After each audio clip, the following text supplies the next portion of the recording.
Hi everybody, welcome back to another edition of The Wonderful Wizard of Oz. Excited to read it to you again today as always. So chapter 7 is called The Journey to the Great Oz. So we have now met all of the main characters that we're going to meet. I should say we've met all of Dorothy's entourage, if you will.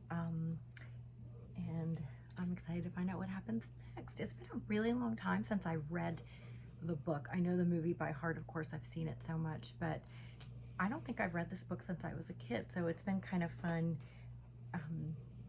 revisiting this story with you guys. Hopefully you guys are enjoying it too. Okay. They were obliged to camp out that night under a large tree in the forest, for there were no houses near. The tree made a good thick covering to protect them from the dew, and the Tin Woodman chopped a great pile of wood with his axe, and Dorothy built a splendid fire that warmed her and made her feel less lonely. She and Toto ate their last of their bread, and now she did not know what they would do for breakfast. "If you wish," said the lion, "I will go into the forest and kill a deer for you. You can roast it by the fire, since your tastes are so peculiar that you prefer cooked food, and then you will have a very good breakfast." "Don't, please don't," begged the Tin Woodman. "I should certainly weep if you killed a poor deer, and then my jaws would rust again." It's going to be really hard for the lion to eat around the Tin Woodman, right? Because I'm pretty sure lions are carnivores. I'm not sure how they're going to go about doing that. The Tin Woodman is, I'm sorry, this guy has a heart. There's no way you could care about all these animals so much and not have one. But the lion went away into the forest and found his own supper, and no one ever knew what it was, for he didn't mention it. And the Scarecrow found a tree full of nuts and filled Dorothy's basket with them, so that she would not be hungry for a long time. She thought this was very kind and thoughtful of the Scarecrow, but she laughed heartily at the awkward way in which the poor creature picked up the nuts. His padded hands were so clumsy, and the nuts were so small, that he dropped almost as many as he put in the basket. But the Scarecrow did not mind how long it took him to fill the basket, for it enabled him to keep away from the fire, as he feared a spark might get into his straw and burn him up. So he kept a good distance away from the flames, and only came near to cover Dorothy with dry leaves when she lay down to sleep.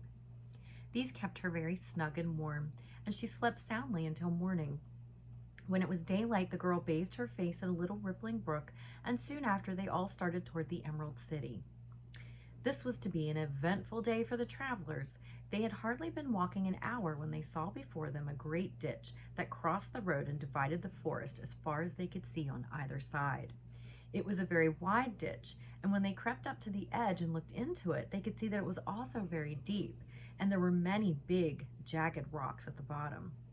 The sides were so steep that none of them could climb down, and for a moment it seemed that their journey must end. "What shall we do?" asked Dorothy despairingly. "I haven't the faintest idea," said the Tin Woodman, and the lion shook his shaggy mane and looked thoughtful. But the Scarecrow said, "We cannot fly, that is certain. Neither can we climb down into this great ditch. Therefore, if we cannot jump over it, we must stop where we are." "I think I could jump over it," said the Cowardly Lion, after measuring the distance carefully in his mind. "Then we are all right," answered the Scarecrow, "for you can carry us all over on your back, one at a time." "Well, I'll try it," said the lion. "Who will go first?" "I will," declared the Scarecrow, "for if you found that you could not jump over the gulf, Dorothy would be killed, or the Tin Woodman badly dented on the rocks below. But if I'm on your back, it will not matter so much, for the fall would not hurt me at all." And I'm sorry, but I think the Scarecrow has brains. He's the one solving the problem here, don't you think? "I'm terribly afraid of falling myself," said the Cowardly Lion, "but I suppose there's nothing to do but try it. So get on my back and we will make the attempt." And I think the author here is also showing us that the lion does indeed have courage. You know, being courageous or being brave doesn't mean that you're not afraid. It means that you do it anyway, despite your fear. So, The Scarecrow sat upon the lion's back, and the big beast walked to the edge of the gulf and crouched down. "Why don't you run and jump?" asked the Scarecrow.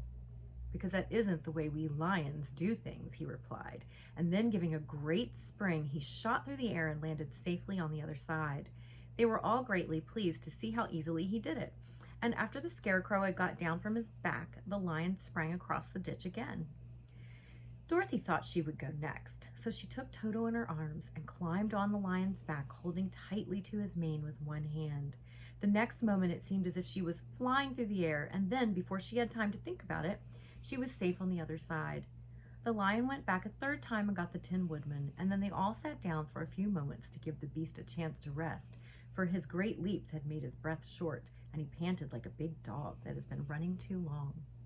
Thank heaven they met the lion, right? What would they have done? They found the forest very thick on this side, and it looked dark and gloomy. After the lion had rested, they started along the road of yellow brick, silently wondering, each in his own mind, if they would ever come to the end of the woods and reach the bright sunshine again. To add to their discomfort, they soon heard strange noises in the depths of the forest, and the lion whispered to them that it was in this part of the country that the Kalydahs lived. "What are the Kalydahs?" asked the girl. "They are monstrous beasts with bodies like bears and heads like tigers," replied the lion, "and with claws so long and sharp that they could tear me in two as easily as I could kill Toto. I'm terribly afraid of the Kalydahs." "I'm not surprised that you are," returned Dorothy. "They must be dreadful deep beasts." The lion was about to reply when suddenly they came to another gulf across the road, but this one was so broad excuse me, guys. This one was so broad and deep the lion knew at once he could not leap across it. So they sat down to consider what they should do, and after serious thought, the Scarecrow said, "Here is a great tree standing close to the ditch. If the Tin Woodman can chop it down so that it will fall to the other side, we can walk across it easily."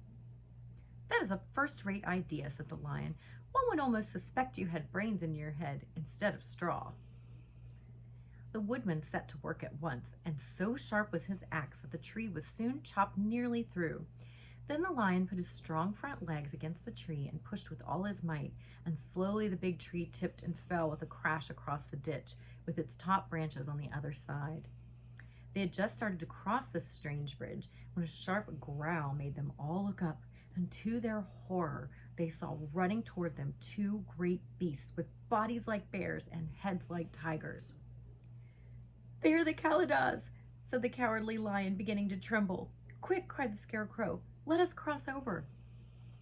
So Dorothy went first, holding Toto in her arms. The Tin Woodman followed, and the Scarecrow came next. The lion, although he was certainly afraid, turned to face the Kalydahs, and he gave so loud and terrible a roar that Dorothy screamed and the Scarecrow fell over backwards, while even the fierce beast stopped short and looked at him in surprise.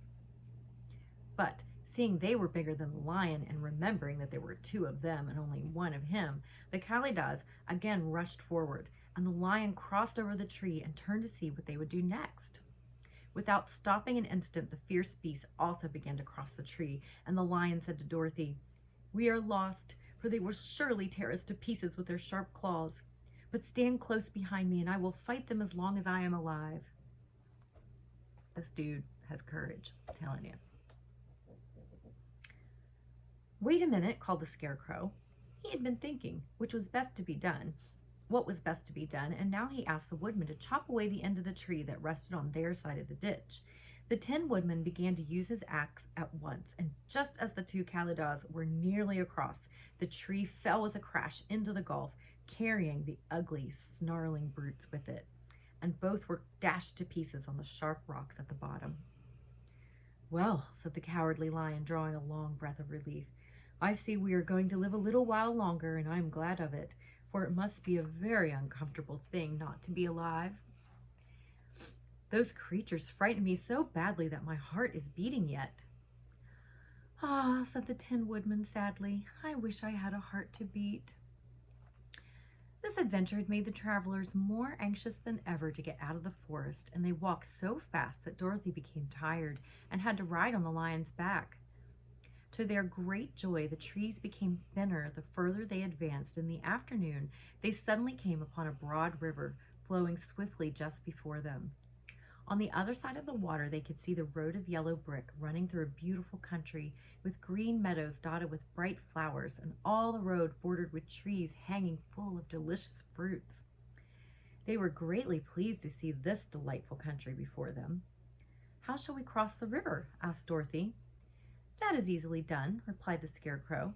"The Tin Woodman must build us a raft so that we can float to the other side." And again, it's lucky they had the woodman with them too, right? So the woodman took his axe and began to chop down small trees to make a raft. And while he was busy at this, the Scarecrow found on the river bank a tree full of fine fruit. This pleased Dorothy, who had eaten nothing but nuts all day, and she made a hearty meal of the ripe fruit. I wonder what poor Toto's eating.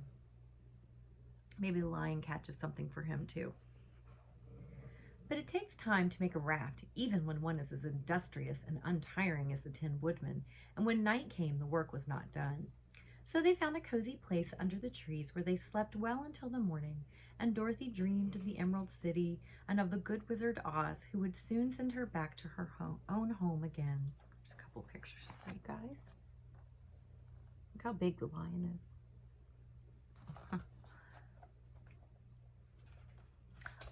And that's the end of the chapter. So chapter 8, The Deadly Poppy Field. Hope you enjoyed this. I will see you again tomorrow.